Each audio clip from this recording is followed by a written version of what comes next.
సేన నుంచి మన పవన్ కళ్యాణ్ గారు ఎమ్మెల్యేగా పిఠాపురంలో కంటెస్ట్ చేసి హైయెస్ట్ మెజారిటీలో గెలిచి ఇక్కడ ఒక కుటుంబం కాదు కదా ఆయనకి, పిఠాపురం కాకుండా ఎన్నో నియోజకవర్గాలు ఇప్పుడు ఒక కుటుంబం అయిపోయింది. కాబట్టి అందరితోని కలిసి కట్టుగా ఈ 12 years ఆఫ్ ఫార్మేషన్ డేని గెలిచిన ఫస్ట్ టైం ఈ రోజు వచ్చింది కాబట్టి, ఈ రోజు వస్తుంది కాబట్టి చాలా ఘనంగా ప్రతి ఒక్కరితోని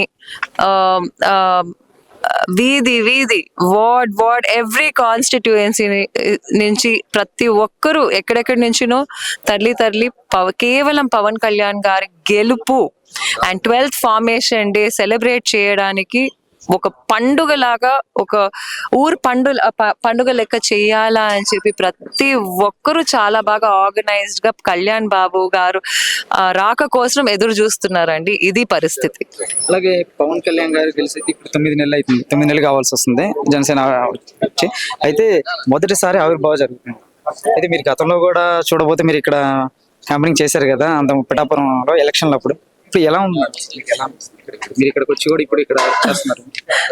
చాలా బాగుందండి. యాక్చువల్లీ ఇక్కడ నేను పిఠాపురంకి వచ్చినప్పుడు కళ్యాణ్ బాబు గారి కోసం క్యాంపెయినింగ్ చేస్తున్నప్పుడు ప్రజలు చాలా బాధలో ఉన్నారు. ఎందుకంటే దే హ్యాడ్ చాలా ప్రాబ్లమ్స్ ఉన్నాయి పిఠాపురంలో. ఒక ఆకిలి ఎంతగా దాహం తీర్చింది మన పవన్ కళ్యాణ్ అంటే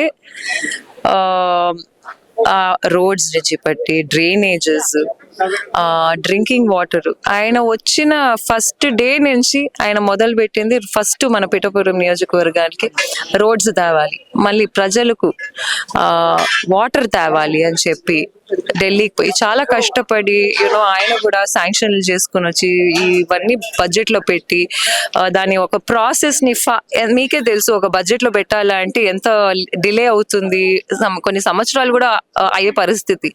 కానీ ఎంత ఆస్పీషియస్ అంటే మన పవన్ కళ్యాణ్ గారు అడుగు పెట్టినారో లేదో, ఇలా ప్రపోజల్ పెడతారో లేదో అన్ని ఇలా అప్రూవల్ అయిపోతుంది. కాబట్టి ఇప్పుడు సో ఇప్పుడు ఆయన సాధించి మళ్ళీ మీ ముందుకు వస్తున్నారండి సెలబ్రేట్ చేసుకోవడానికి. ఇంకేం కావాలి మాకు? అంటే మేడం డిప్యూటీ సీఎం గా అలాగే పంచాయతీ రాజ్ శాఖ ఇలా తీసుకున్నాడు కదా, ఆయా శాఖలకి అండ్ పవన్ కళ్యాణ్ గారు పనితీరు 9 నెలల పనితీరు ఎలా ఉందంటారు? అసలు కళ్యాణ్ బాబు చేయగలుగుతారు అని చెప్పేసి మాకు కూడా వి హ్యాడ్ డౌట్. ఈ అడుగు చాలా ఆలోచించి ప్రతి ఒక్క పని ఒక బాధ్యతగా తీసుకొని ఇలా చేస్తే ప్రజలకి మంచిదవుతుంది అని చెప్పి ఒక ఉద్దేశంలో ఆయన ప్రతి అడుగు ప్రజల కోసమే చేస్తున్నారు. నేను అబ్జర్వ్ చేస్తున్నాను. ఇప్పటి వరకు ఆయన 9 months అయింది అని వచ్చి ఆయన తీసుకున్న ప్రతి ఒక్క శాఖలో ఆయన న్యాయం చేస్తున్నారు. ఫైల్స్ కానీ ఆయన చాలా స్ట్రాటజికల్ గా ప్లాన్ చేస్తున్నారు. ఎందుకంటే మన జనసేన పార్టీ ఒక్కసారి వచ్చేది కాదు, మరీ రావాలి, ఇంకొక 10 తరాలు జనసేన పార్టీ ఉండిపోవాలని చెప్పి ఆ విధంగా ఆయన ఫ్యూచర్ మన జనసేన పార్టీకి ప్లాన్ చేస్తున్నాడు. అది చూసి మేము కూడా చాలా ఆశ్చర్యపడిపోతున్నాము. మరి మార్చి 14న ఈ సభకి దాదాపు ఎంతమంది హాజరవ్వబోతున్నారు? సభకైతే మేము యాక్చువల్లీ ఒక 3 to 4 lakh వరకు ప్లాన్ చేసుకున్నామండి. కానీ ఇది పవన్ కళ్యాణ్ ఫీవర్ కదండి, సో దాన్ని తట్టుకునే శక్తి ఎవరికి ఉండదు. So it is always unplanned. కాబట్టి ముందుగానే ఆలోచించి మేము ఒక 6 to 7 lakh పీపుల్ వరకు దాదాపు అరేంజ్మెంట్స్ అయితే చేశారు. ఫుడ్ నుంచి పట్టి లాజిస్టిక్స్ కానీ, బస్సెస్, ఇంకా వేరే లాజిస్టికల్ వెహికల్స్ కానీ నీట్ గా అన్ని ప్లాన్ చేశారు. డెకరేషన్ చేసుకున్నారు, స్టేజ్ కమిటీ చేసుకున్నారు, పిఆర్ కమిటీస్ చేసుకున్నారు. సో 14 కమిటీస్ లో నీట్ గా ఫామ్ చేసి ఎవరెవరు ఏంటి అని చెప్పి వాళ్ళకి బాధ్యతలు ఇచ్చి మన వీర మహిళలు కూడా చాలా బాధ్యతగా ఇక్కట్టుగా అంతా ప్లాన్ గా స్ట్రాటజికల్ గా చేస్తున్నారండి. ఓవరాల్ గా ఏం చెప్తారు?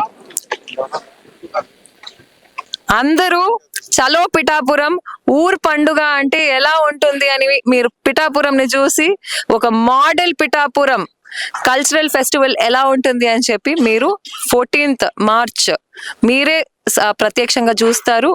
దాన్ని మీరే స్వయంగా వచ్చి దాన్ని మీరు ఎక్స్పీరియన్స్ చేయండి అని చెప్తున్నాను. సో అందరూ చలో పిఠాపురం, మేమందరూ ఉన్నాం మీకోసం, మీరందరూ రండి, పవన్ కళ్యాణ్ గారితో సెలబ్రేట్ చేయండి. Thank you madam.